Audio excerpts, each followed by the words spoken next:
Well, by the way, if your slide doesn't look exactly like this, I made an error in an earlier set of slides, and that may be the one you've been given. The photos and labels here are correct, and this corrected version is the one that will be on Moodle. So what are we doing back in the late Roman Empire? Well, I've admitted before that we rushed through the late Roman Empire. That's why I went back to the 4 tetrarchs and the statue and basilica of Constantine at the beginning of this unit. And with that, I thought I'd covered the bases. But as I started pawing through my old AP exams looking for questions for this unit, I happened upon the slide on the right and on the interior on the next slide as well. The College Board's questions, moreover, will ask you to recognize the similarity between these buildings. So I'm backtracking again. The church on the right, and this is the one that'll be on your test, is, and you've seen this before, Santa Sabina, an especially well-preserved Basilican church thought to resemble Old Peter's and the subject of one of your Khan Academy podcasts. You might want to re-listen to that now that you know it's going to be one of the image-based images on the test. The building on the left, which is in fact used as a church today, is the Roman Basilica of Alla Palatina from Trier in Germany.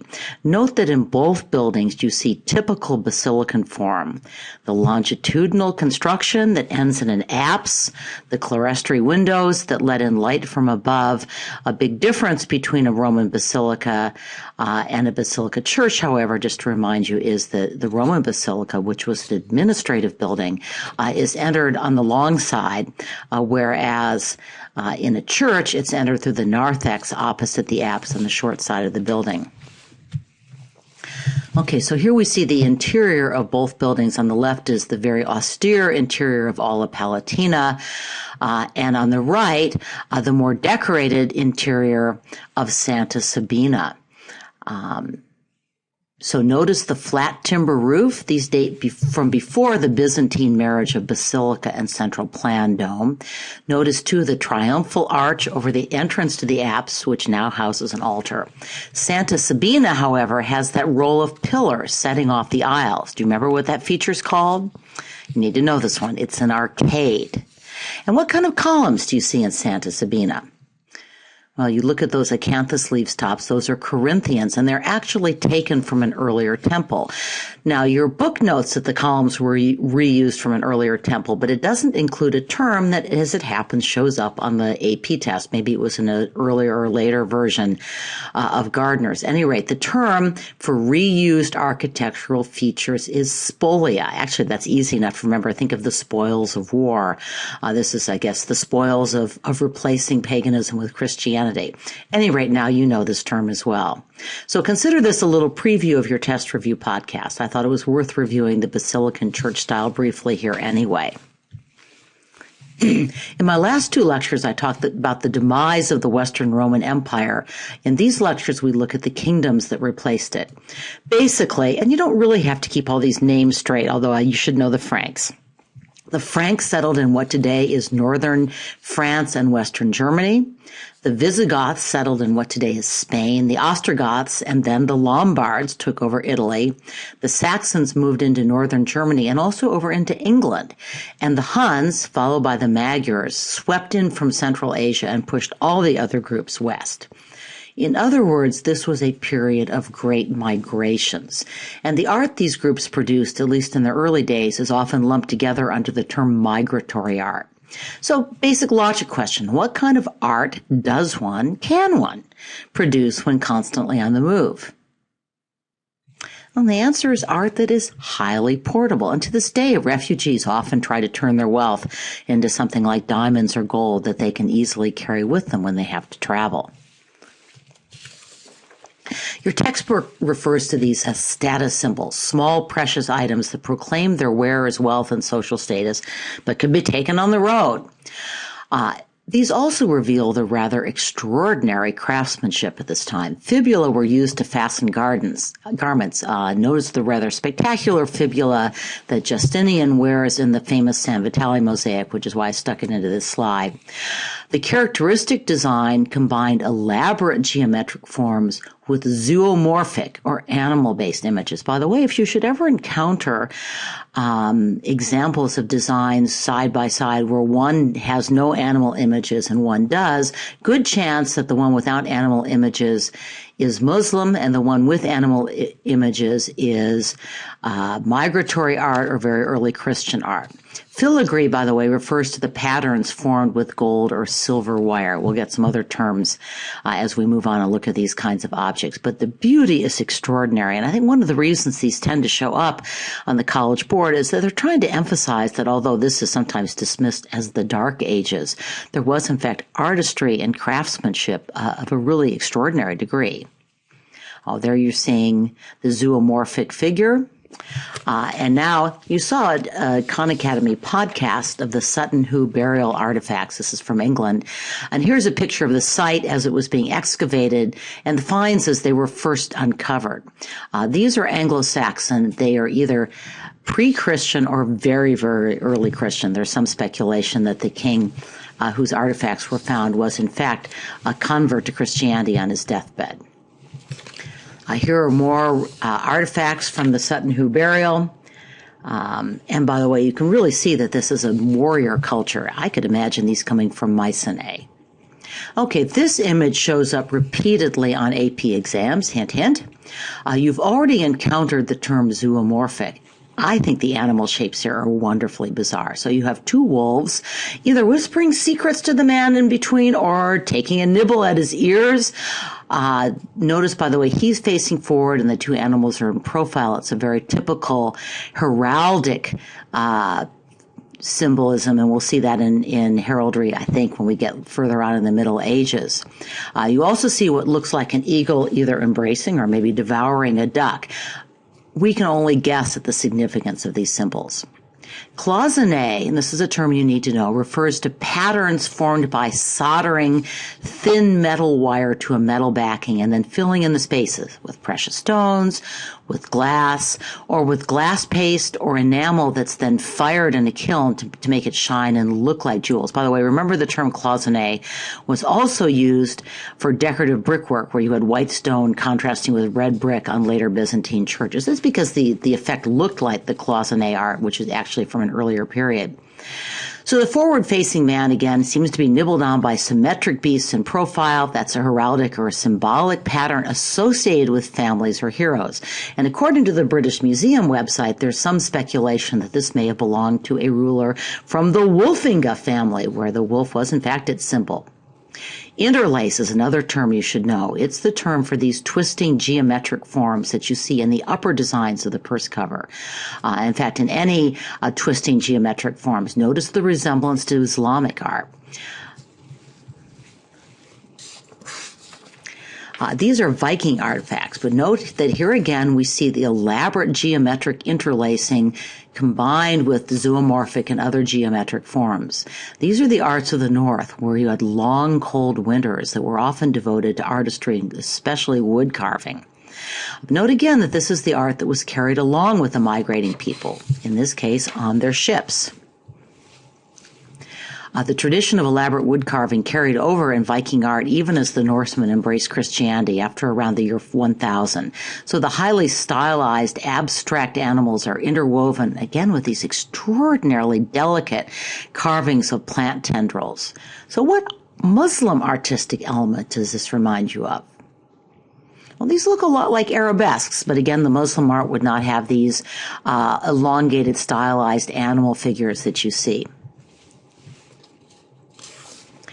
When the Romans retreated from the British, while the Romans actually retreated from the British Isles long before they abandoned Gaul or Germany, it was rather ironically Irish and British monks who mostly brought Christianity to the Franks and Saxons.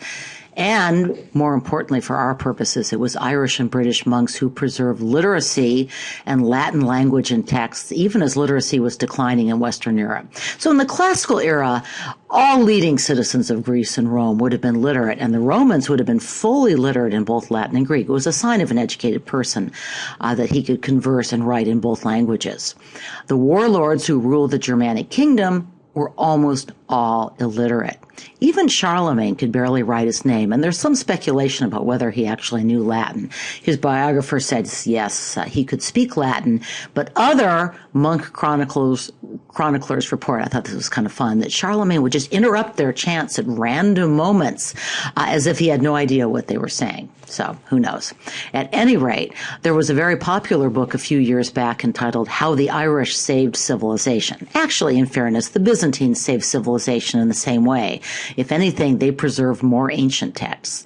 But the most characteristic artwork of what is called the Hiberno-Saxons, the Celts and Anglo-Saxons of the British Isle, was the illuminated or illustrated manuscript of texts that were painstakingly copied in a scriptorium. This was a tremendous labor of preserving a civilization.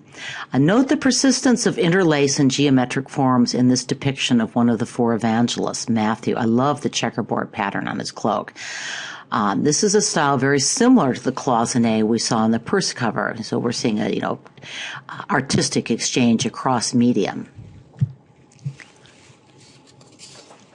Matthew's attribute or symbolic representation is a man, sometimes a winged man. Mark is depicted as a lion. Here, again, we see the cloisonne-style infill of the highly stylized animal body. It's easy to imagine this lion as a jewel. But even more striking is the so-called carpet page, or the folio opposite the symbol of Mark. Remember that folios were sheets bound together in a codex, which is a kind of early book. So these pages served essentially as chapter markings, or some other split in the ceremony or whatever the book was being used for. The abstract patterns resemble textiles or carpets, which is how they got this name. They really have no equivalent in classical art. So now we're talking about art that's really unique to this period, this place, this time. The Lindisfarne Gospel is one of the most famous of these Hiberno-Saxon illuminated manuscripts. Note how the decorations pick up the color and abstract patterns of the beautiful jeweled front cover. Notice as well that in both the cover and the cross and carpet pages, the cross serves to impose discipline and order on what might otherwise, at least in the case of the carpet page, seem rather chaotic, although in fact it's highly stylized. It's a little hard to make out, but here again, the artist has combined abstract zoomorphic images with elaborate interlace, symmetrical patterns, highly complex, and of course, very richly colored designs. I'm a sucker for color. I think these are so extraordinarily beautiful. Okay, well, I've blown up one section. It's still hard to pick up images, but you get a better sense of the complexity of the work and the artistic mastery involved in devising and executing such an elaborate design. Here you see a Celtic cross, the circle within the cross, creating an organizing principle for another cross and carpet page. And you also see the earlier cross and carpet page across from the text that it belonged with, and notice the very elaborately decorated first letters. By the way, these are all capitals, something I realized that I didn't put into my notes, so maybe I will say it now. Is one of the huge innovations of the Carolingian period was the Carolingian minuscule. In other words, introducing the use of capital and small letters. They also introduced punctuation and spacing, which made it much, much easier to read these manuscripts. One concern Charlemagne had was that the text had become corrupted, that the scriptures being passed down were no longer accurate because copyists had a hard time understanding what words were, where they began and ended. And so some of the most important reforms that improved literacy were, in fact, the simple act of adding spaces between letters and having capital and small letters. I think that's kind of interesting. But note that not all the illustrations in the Lindisfarne Gospel or in the illuminated manuscripts are highly abstract. This Matthew is posing rather like a classical philosopher with his traditional beard. And again, it was these Hiberno-Saxon monks who kept the classical traditions alive. But it was also Charlemagne's interest in things Roman, in being the Holy Roman Emperor, in restoring Rome in the West, that's reflected in the art. And so this is part of what is referred to as the Carolingian Renaissance. And part of that Renaissance, like the Italian Renaissance to come, is a rediscovery of classic forms. So notice you see a few attempts at perspective in the shape of the footstool, although it's by no means perfectly executed. The drapery, on the other hand, is delineated with line. You don't see any shadowing or color used to create volume, and really there's not much of a sense of volume at all. Also, you don't really see evidence that Matthew has a real body underneath the stylized cloak. This heavy reliance on line is very typical of Northern art, and by the way, will continue into the Renaissance. I just stuck these in because I think these depictions are cool. You get to see the attributes associated with the other evangelists. The lion for Mark, in this case a winged lion, the likewise winged ox for Luke, and the eagle for St. John. I also found it intriguing the animals as well as the evangelists were sporting halos. Okay, this is probably the most famous, certainly the most elaborately decorated Hiberno-Saxon manuscript, the one you're most likely to see pictures of when you're seeing illuminated manuscripts. And it's particularly famous for the exquisite rendering of the opening letters on a page. And here you see the Chi Rho Iota, or the first letters of Christ's name. We've encountered those before. Of course, that was the symbol that Constantine had placed on his shields when he went into battle, in the battle where he became Roman emperor. You also see these tiny human figures worked into the complex interlaced geometry. And now the sections outlined in red, you see those blown up. I thought that was just amazingly cool.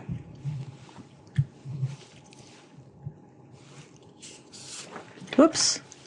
I must have somehow had oh, there we go. Sorry, I don't always remember how these build. I use somebody else's PowerPoints and then play with them.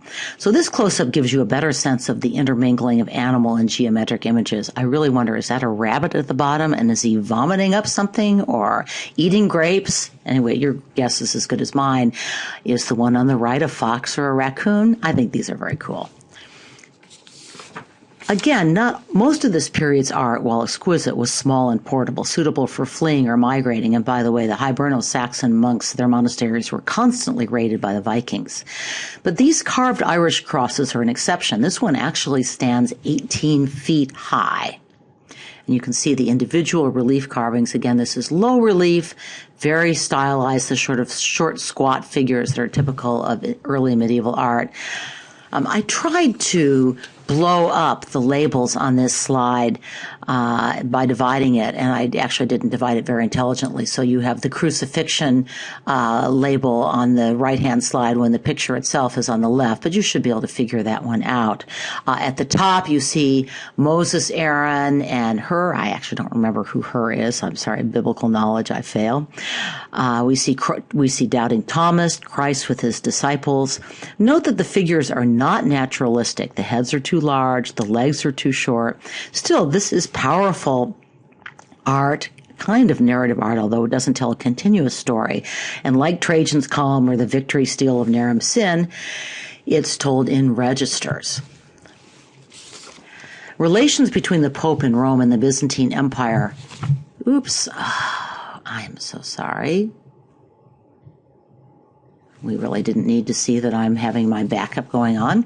At any rate, relations between the Pope in Rome and the Byzantine Emperor were already strained in the years after Justinian. The Byzantines, who were struggling with Islamic invaders and the plague, were really less able and probably less interested in protecting Rome against the Lombards or another threat, the marauding North African pirates. The popes, meanwhile, condemned the iconoclasts and vigorously defended holy images. And this further divided Eastern and Western Christianity, although the formal division, the schism, would not come until somewhat later. Now, Western Christian leaders, I should note, were quick to point out that the images themselves should not be worshipped, a distinction that sometimes fell apart in practice. At any rate, the growing power of the Lombards in Italy led the popes to look for new protectors, and they found them in the Frankish kings. The earlier Merovingian dynasty, remember that fibula we saw at the very beginning, was replaced by the Carolingians. This is a noble family that had actually been mayors of the palace, and they took over a lot of the military defense of the Franks, and it was Charles Martel of the Carolingian line that famously held back a Muslim invasion of France at the Battle of Poitiers. At any rate, as they became more militarily powerful, eventually the Carolingians took over the throne as well, and their dynasty would rule the Frankish Empire, really a French-German empire, although those distinctions didn't exist yet. They reached their apogee under Charlemagne, who was crowned Holy Roman Emperor by the Pope in Rome on Christmas Day 800. Good date to remember, good date to ground this period. So here you see two different maps of Charlemagne's empire and the surrounding empires. Both maps, by the way, date to after Charlemagne's conquest of the Lombards. There's some debate about whether Charlemagne wanted to be crowned Holy Roman Emperor or whether it was the Pope's idea. He wanted a counterweight to the uncooperative emperor in Constantinople. But there's no doubt that Charlemagne and his successors embraced imperial imagery and began to see their capital Aachen as the new Rome. So how does the Carolingian king on horseback resemble and differ from the Roman version on the left? Well, in both cases, interestingly, the emperor is too big in comparison to the horse. In both employ hierarchy of scale of sorts. In both, the horse is shown moving, and Marcus Aurelius is shown moving, but Charles the Bald is calm and stately. Notice, by the way, that he's holding that round ball. What does that represent? That's the world. It's a symbol of power, and we see that in Byzantine, really, rather than Roman art. The Roman figures, man and horse, have clearly defined musculature, naturally flowing drapery. Charles the Bald's is stylized, somewhat abstract. Again, you see the much heavier reliance on line. Now, the recovery of classical style shows up even more clearly in the coronation gospels. Here, the body returns, as does realistic drapery. The artist doesn't just use line to create a sense of volume. We see shading, color, light used to create 3 dimensions on a 2-dimensional space. So there's a landscape background and even some Roman acanthus leaves. The comparison with his portrait from Pompeii, I think, further highlights the similarities, although the pose is somewhat different. And again, I would argue that the Roman version is somewhat more naturalistic. Note the landscape features and painted frames in these two. Again, this looks a little bit like the art we saw in Pompeii, particularly the painted frames. But you see the stiffer, highly frontal figures. The drapery is defined more by line than by color or shading. And then we get to the Ebo Gospels. These are really unlike anything else from this period, and they show up on the College Board exams all the time, probably because, frankly, they're just neat. If anything, they remind me a little of Van Gogh, who's not going to be for a whole lot more centuries. But note that the St. Matthew here does have a fairly defined body, and he's casting a clear shadow. So we're seeing not just the traditional line-based tradition of Northern art, but the use of light and color as well. So this is really a merging of these two styles. And again, there's nothing else that's really quite like these. So if you compare with the Coronation Gospel, you see how distinctive and really more lively and action-packed the St. Matthew from the Ebo Gospels is. So you have 2 renditions of St. Matthew here. And here you see it opposite its printed manuscript page, and then I really just threw this in because I think these are so interesting. There's St. Mark. Again, you see the vibrant use of line. Notice that he's not fully frontal. Again, you're seeing more action, a kind of naturalism. This really is a melding of the classical and the Northern European medieval traditions. Here you, oops. Sorry, I didn't turn my pages fast enough. So books were rare and precious, and they received covers of precious metal and jewels, at least sometimes, the ones that belonged to kings particularly. Note that this crucified Christ is youthful, and he seems to be experiencing neither pain nor the laws of gravity. So we've noticed in Byzantine art that the earlier art tends to show these vigorous and youthful Christs, and later, and we're going to see this much more when we get to Romanesque and Gothic art, we see more emphasis on the human suffering of Christ. The Carolingians reconquered Ravenna from the Lombards, who had captured it from the Byzantines. Charlemagne visited Ravenna several times, including on the return from his coronation in Rome, and it inspired him to import Roman and Byzantine architectural elements to his capital in Aachen, which is now in Germany. But while the chapel you see here is designed along lines similar to San Vitale in Ravenna, and the resemblance will be clear in a minute when we get to the interior, The outer decoration, the more soaring lines, and above all the towers identify this as Northern European architecture. Now, some of these decorative elements, the spires and all, come later in the Gothic period, so it's a little misleading. But nevertheless, you see the taller buildings, the emphasis on line, the additions of towers.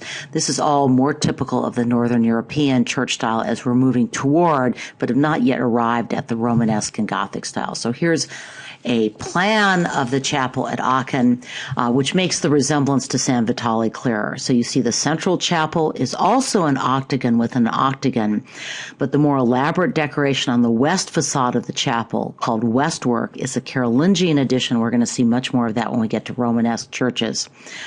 Notice also that the roof is not a dome, but is a pitched roof. And here the debt to San Vitale becomes clearer in the two-story arcade, remember that, and then the gallery above, and in the elaborate marble decoration, which is very much a feature of San Vitale. There you see where the throne, where Charlemagne's throne was, and the altar. Okay, let's pull up San Vitale as well. So here you see the floor plan side by side, San Vitale on the left. Notice again that Charlemagne's chapel employs fewer curves.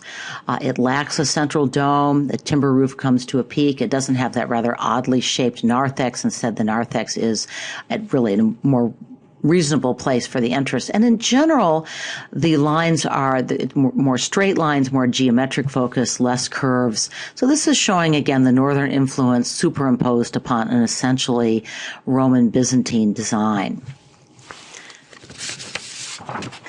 Here is another German church, and you can see, again, the more elaborate western facade and a tower. By the way, Eastern churches tended to be oriented toward the east. In Northern Europe, the churches begin to be oriented more toward the west, and that's where you see the more elaborate westwork, again, these facades, and in particularly the addition of the towers. By the way, the second tower here came later, but the appearance of towers in the Carolingian, and we're going to see this in our next lecture, in the Ottonian architecture, is again part of this movement toward later Romanesque architecture. Now, in the final lecture of this unit, I'm going to move forward in time and east in space to the Germany of the Ottonian Empire, and then we'll move on to the glory days of the later Middle Ages and the first inklings of a Renaissance before we break for Christmas.